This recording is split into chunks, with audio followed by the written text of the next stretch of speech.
Buongiorno ai titoli. A Palermo, tragedia della strada davanti allo stabilimento balneare della Marina. Muore una donna travolta da una moto mentre attraversa. A Catania 5 colpi di pistola esplosi contro un'abitazione a San Cristoforo e a una vetrina contro un negozio di estetica di via Garibaldi. Le sparatorie potrebbero essere collegate e dirette al parente di un affiliato al clan Santa Paola Ercolano. La Procura di Siracusa ha aperto un'inchiesta su quanto accaduto alla Ocean Viking in acque internazionali. La nave con 87 migranti a bordo, centrata da colpi di arma da fuoco esplosi dalla Guardia Costiera libica. Il ponte gli espropri. A Messina si firma una petizione per evitare che i lavori per l'infrastruttura spazzino via decine di case nel villaggio di Contesse.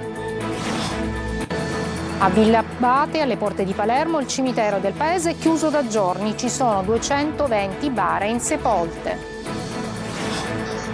Calciomercato, vicine le ufficializzazioni di 2 colpi in attacco per il Catania. Caturano per restare il rossazzurro, Leonardi per essere poi ceduto in prestito. Buongiorno, benvenute e benvenuti a questa edizione del mattino del nostro telegiornale. Dunque una tragedia a Palermo, ancora una tragedia della strada di fronte allo stabilimento balneare della Marina. Una donna di 65 anni, appena uscita proprio dallo stabilimento, è stata investita da una moto. Sentiamo Manlio Viola. Esce dallo stabilimento balneare e viene investita. È morta così Anna Maria Romano, 65 anni, donna molto nota in città a Palermo. La vittima era la vedova del presidente del Circolo del Tennis di Palermo, Gabriele Palpacelli, consigliere nazionale della Federazione Italiana Tennis ed ex presidente del Comitato Regionale Sicilia, morto a 65 anni nel 2022, ma era anche la zia del noto tennista Marco Cecchinato.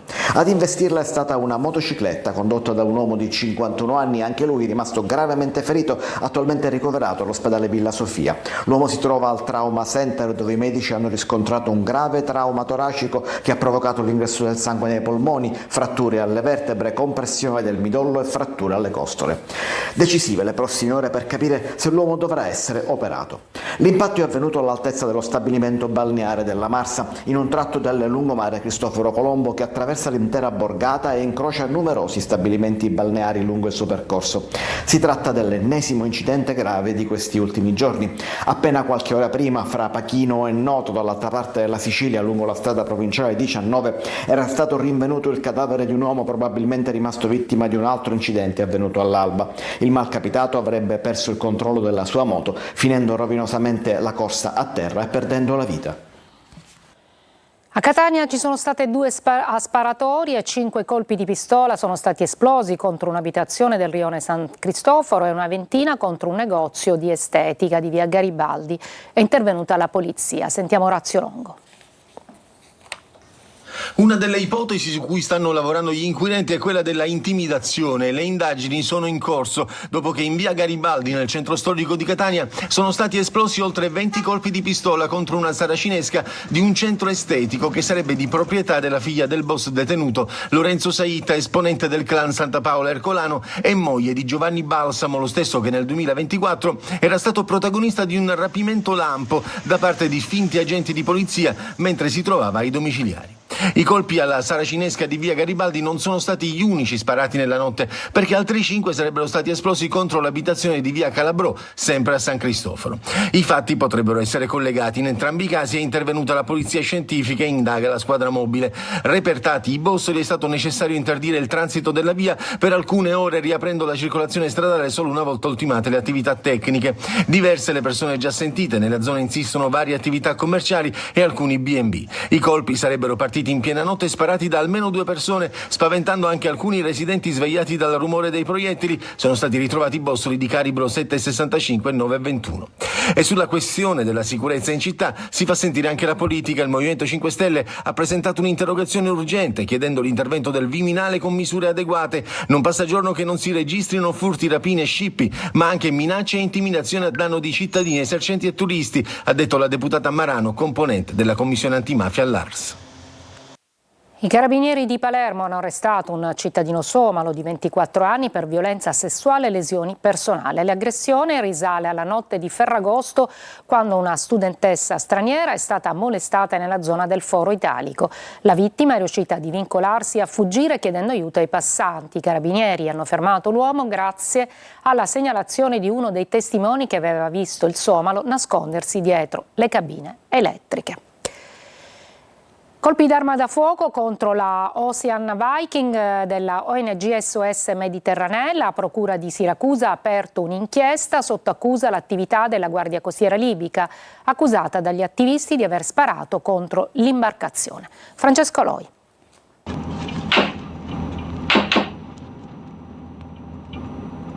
Sugli spari contro la Ocean Viking, la procura di Siracusa vuole vederci chiaro.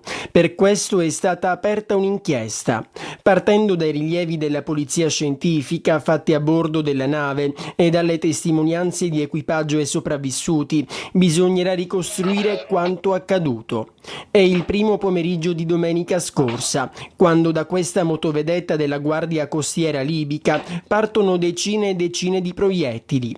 Queste immagini, girate da chi era a bordo della nave della ONG di SOS Mediterranee, ci fanno capire cosa è successo. Per fortuna nessuno è stato ferito, ma ci sono gravi danni alle strumentazioni sia di soccorso che di navigazione.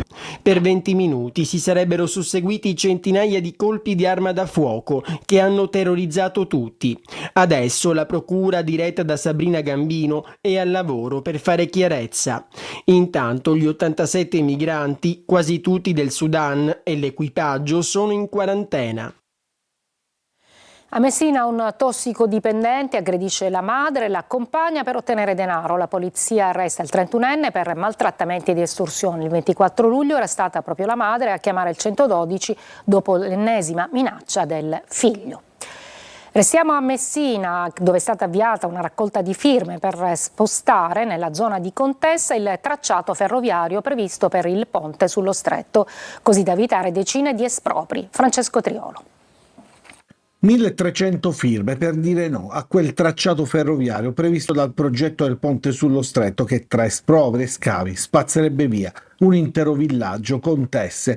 Torna la mobilitazione dei residenti della zona sud di Messina che ha scoperto pochi mesi fa di essere al centro di una serie di espropri legati al ponte, simili a quelli di Torrefaro. Così hanno avviato una petizione da consegnare al sindaco per ridiscutere con RFI e la società Stretto di Messina il percorso della linea ferroviaria che dal ponte condurrà i treni alla nuova stazione cittadina. Abbiamo saputo che viene smantellata metà Contessa e questo noi non lo permettiamo. Stiamo raccogliendo le firme da dare al signor sindaco, perché il signor sindaco nel mese di settembre avrà un incontro con RFI, di portare queste firme e chiedere se è possibile di ritornare al vecchio progetto. Prima tutto, forse la città pensava che il problema fosse stato soltanto di Torrefaro, ma ci rendiamo conto che qua sarà il secondo cantiere più grande che esiste. Traumatico per tutti, per chi fa gli espropri avrà gli espropri e per chi ci abiterà qua nel momento che faranno i lavori sarà proprio un incubo per tutti. Queste firme intanto non finiranno qua, abbiamo superato le 1000 firme che era l'obiettivo che ci eravamo prefissati di fare, già nella terza giornata è andata abbastanza bene, queste firme verranno tutte quante protocollate e inviate per PEC al Comune di Messina. I finanzieri di Mussomeli, in provincia di Caltanissetta, impegnati nel contrasto all'evasione e alle frodi fiscali, hanno eseguito una confisca di beni per 107.000 euro a un pregiudicato condannato definitivamente per il reato di occultamento e distruzione di documenti contabili. Le indagini su una verifica fiscale di una società nel settore del commercio all'ingrosso di bevande alcoliche con sede in comune del Vallone. Droga a prezzi accessibili e armi facili da reperire anche da parte di giovanissimi. A Gela cresce l'allarme per una violenza diffusa che non è più solo mafia, ma un fenomeno sociale che inquieta la città. Gerri Italia.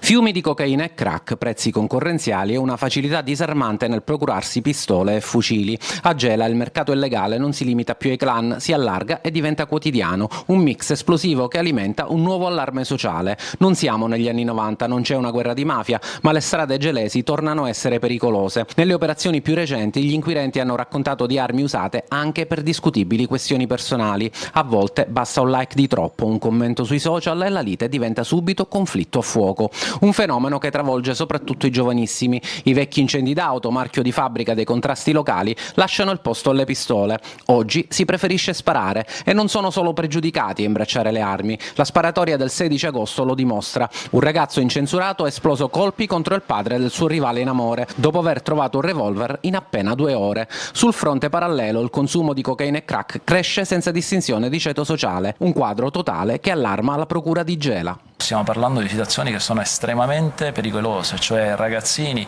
armati che per questioni assolutamente futili sparano per uccidere.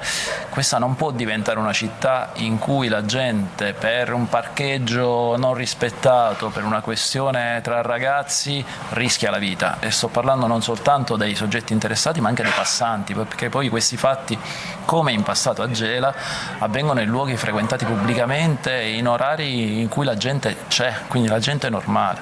Ma l'allarme, sottolinea il procuratore, non può restare solo nelle aule di giustizia. Serve un intervento corale che coinvolga scuole, famiglie, istituzioni e associazioni. Questa città non può dimenticare quella che è stata nel passato. Questa è una città che ha avuto 200 morti nel giro di pochissimi anni nella guerra di mafia. Fortunatamente non siamo in quel contesto, per una città che deve riflettere. Una città che intanto oggi si trova davanti a una sfida diversa: fermare una violenza che non nasce dalla mafia, ma dal quotidiano.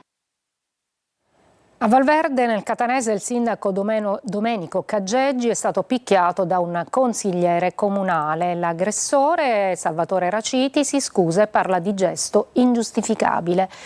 Sentiamo Luca Ciliberti. Valverde è una comunità scioccata. L'aggressione al sindaco Domenico Caggeggi da parte di un consigliere comunale di opposizione, Salvatore Raciti, avvenuto proprio sotto il comune, è ovviamente l'argomento del giorno in piazza. Il primo cittadino è ancora visibilmente frastornato. Noi che abitiamo in un paese ci conosciamo tutti, avere un pugno in faccia alle 7 di mattina e avere questa situazione da una persona che ho cresciuto è veramente triste. I fatti. Caggeggi ieri alle 7 del mattino incrocia Raciti sotto casa. Percependo la tensione e il nervosismo, il sindaco guida fino a sotto l'ingresso del comune. Sa che la piazza è videosorvegliata. Le telecamere controllate dai vigili urbani infatti hanno ripreso tutto. Il consigliere scende dalla sua auto, raggiunge quella di Caggeggi e gli sferra un pugno in faccia. Il video è adesso al vaglio della magistratura. Noi non ci salutavamo più, ci eravamo bloccati ai cellulari, l'ho bloccato. Io lo evitavo proprio per questo, sapeva perché era brava persona, però sai quando il cervello è pericoloso. Poi, ultimamente l'ho visto che era veramente... Tra i due i dissapori vanno avanti da più di un anno. Sembrerebbe che l'ostilità abbia travalicato i confini della politica. L'aggressore infatti è convinto che Caggeggi abbia ostacolato la sua attività imprenditoriale, l'unica agenzia di pompe funebri del paese. Dalla esasperazione ho fatto un gesto che purtroppo ho sbagliato e mi assumo le mie responsabilità e voglio chiedere pubblicamente scusa al sindaco. Ma voglio precisare che non è stato nulla di fatto che politico, ma è stato solo questione personale. Il sindaco ha formalizzato la denuncia ai carabinieri della vicina San Gregorio. Adesso sarà la procura di Catania a fare chiarezza. A Villa Abate, alle porte di Palermo, il cimitero del paese è chiuso da giorni. Ci sono infatti 220 bare insepolte. Sentiamo. Da alcuni giorni il cimitero di Villa Abate, centro alle porte di Palermo, è chiuso. Oltre 200 bare aspettano infatti di essere tumulate e stanno creando dei problemi sanitari, anche a causa del forte caldo.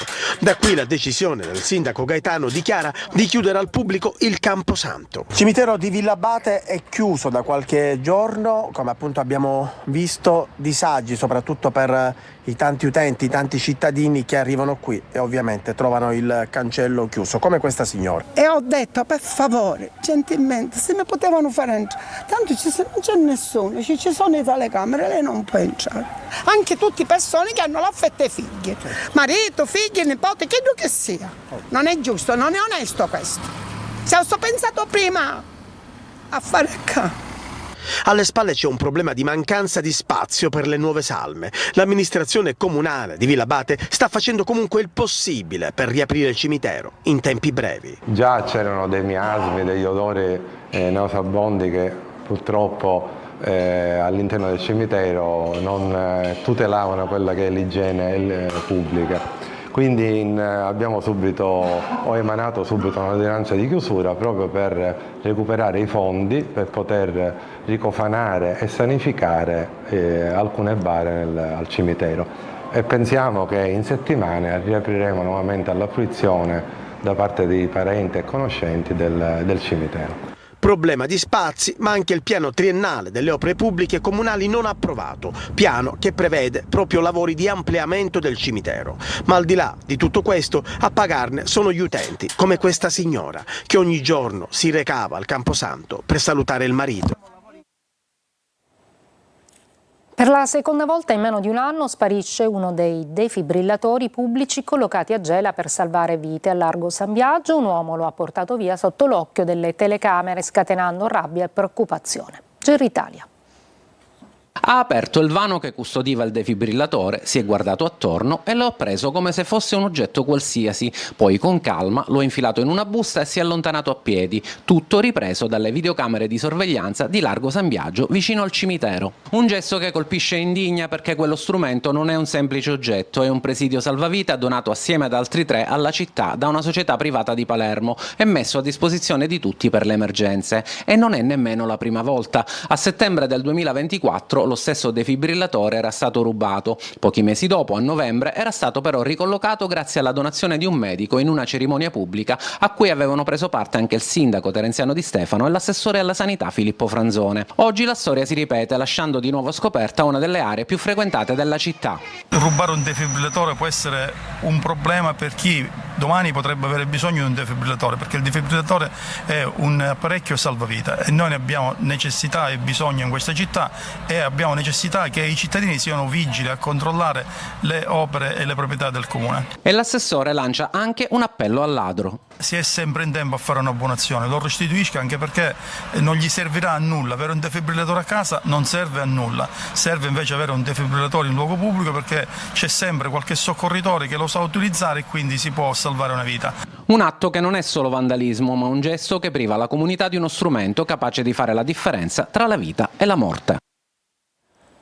Il Covid, incubo degli anni scorsi, circola ancora in Italia. Nei 3 mesi estivi triplicati i contagi. Gli esperti invitano alla prudenza, soprattutto per anziani e fragili. Abbiamo sentito il direttore delle malattie infettive del Cannizzaro di Catania, il dottore Jacobello, che dice ci sono 2 varianti, ma al momento non c'è nessun allarme. Sentiamo Tonino De Mana. I contagi sono in progressivo aumento, ma nessun allarmismo. Il Covid continua a circolare in Italia, che passa da 200 casi di maggio agli oltre 750 di agosto, con l'occupazione dei posti letto che si aggira intorno all'1%. I numeri dell'Istituto Superiore di Sanità certificano quindi la presenza del coronavirus, che al momento si presenta in 2 varianti. Che sono Stratus e Limbus, che sono sotto l'osservazione dell'Organizzazione Mondiale della Sanità. Che tipo di varianti sono e che pericolosità hanno per l'uomo? Sono varianti che certamente nascono dalla combinazione di 2 lignaggi dei virus già presenti, quindi insomma il virus continua ad avere una capacità di trasformazione della proteina S sicuramente molto efficace. Questa capacità però non si abbina a un incremento di sintomi gravi, però certamente potrebbe avere, ma questo lo osserveremo casomai nei prossimi mesi, potrebbe avere una capacità di eludere il sistema immunitario. Ancora una volta nel periodo estivo si registra un incremento di contagi, perché presto detto.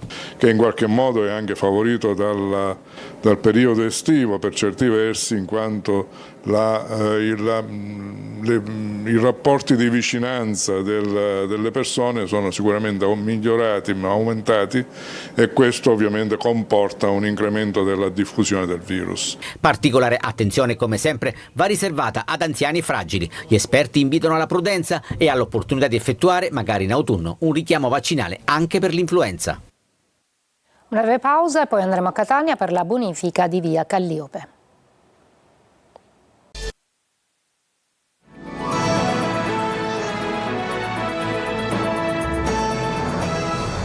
A Catania Catania scatta la bonifica in via Calliope. Sentiamo Tonino De Mana.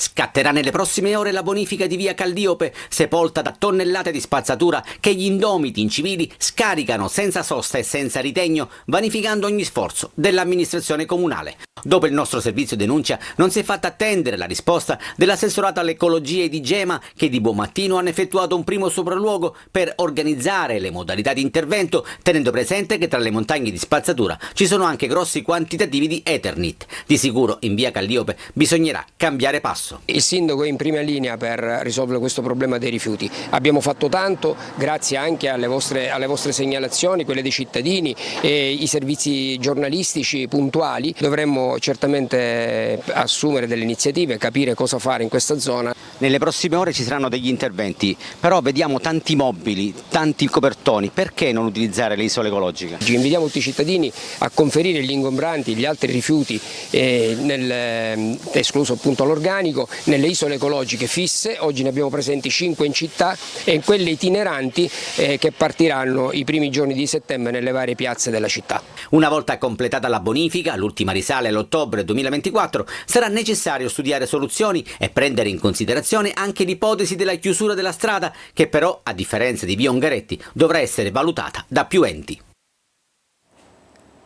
Un concerto indimenticabile ad Agrigento. Umberto Tozzi ha regalato l'ultima notte rosa della sua carriera, lasciando al pubblico emozioni che resteranno per sempre. Davide Sardo.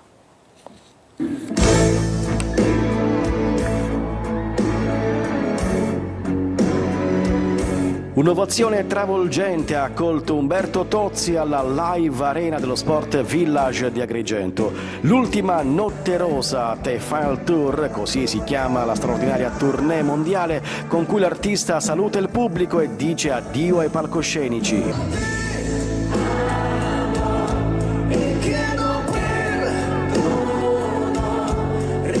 50 anni di carriera, oltre 80 milioni di dischi venduti e più di 2000 concerti, numeri che parlano da soli. Tozzi, icona della musica italiana, ha incantato generazioni intere portando i suoi successi nei templi della musica mondiale.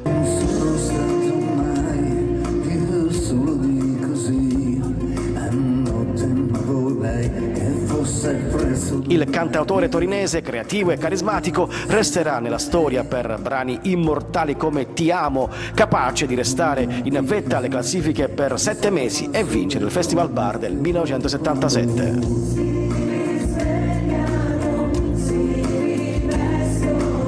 Un concerto indimenticabile. Agrigento ha salutato con emozione l'ultima notte rosa di Umberto Tozzi.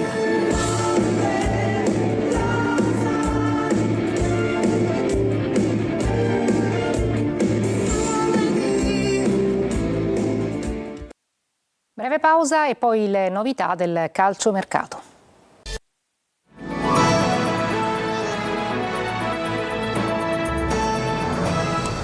Doppio colpo del Catania, diventano rossazzurri Salvatore Caturano e Simone Leonardi. Trapani vicino al centrocampista Palmieri, l'argentino Molina è un nuovo attaccante del Siracusa, Sergio Colosi. Per Salvatore Caturano al Catania manca soltanto l'ufficialità. L'attaccante è pronto a firmare un contratto pluriennale e raggiunge oggi la nuova destinazione. Caturano, napoletano di 35 anni, ha una sentenza in area di rigore. In Serie C 420 presenze con 141 reti segnate, di cui 18 l'anno scorso a Potenza in 32 partite. Decisivo anche nel 2-3 di domenica scorsa dei Lucani a Giuliano. È un grande colpo del club rossazzurro che pensa anche al futuro. Dopo Caturano arriva dalla Sampdoria Simone Leonardi. L'attaccante catanese di 20 anni sarà girato in prestito, forse alla Ternana. La squadra intanto prepara con entusiasmo la trasferta di sabato a Cava dei Tirreni. Impegni casalinghi alla seconda giornata sia per Trapani che Siracusa, ma a tenere banco sono soprattutto gli ultimi giorni di mercato. La spesa granata, oltre ad alcune cessioni, prevede l'arrivo di un difensore e di un centrocampista che potrebbe essere Riccardo Palmieri, Gualtieri, 30 anni nell'ultima stagione in B tra Cittadella e Carrarese, dopo aver disputato 5 campionati consecutivi in C. Il tecnico Aronica studia nuove soluzioni per aumentare il peso offensivo della squadra, graziata dal Casarano è in cerca del primo successo sabato al Provinciale contro il Latina. Novità in casa Siracusa. L'attaccante argentino 28enne Juan Ignacio Molina arriva dalla Vispesaro con la formula del prestito con diritto di riscatto. La scorsa stagione tra Spalla e Vispesaro ha realizzato 6 gol. Si aggiunge a Capanni e Zanini, ma per il club di Ricci è corsa contro il tempo per completare l'organico. Domenica al De Simone contro il Monopoli, azzurri senza lo squalificato Limonelli, espulso a Salerno. È tutto per questa edizione, la prossima alle 14. Grazie per l'ascolto e buona giornata.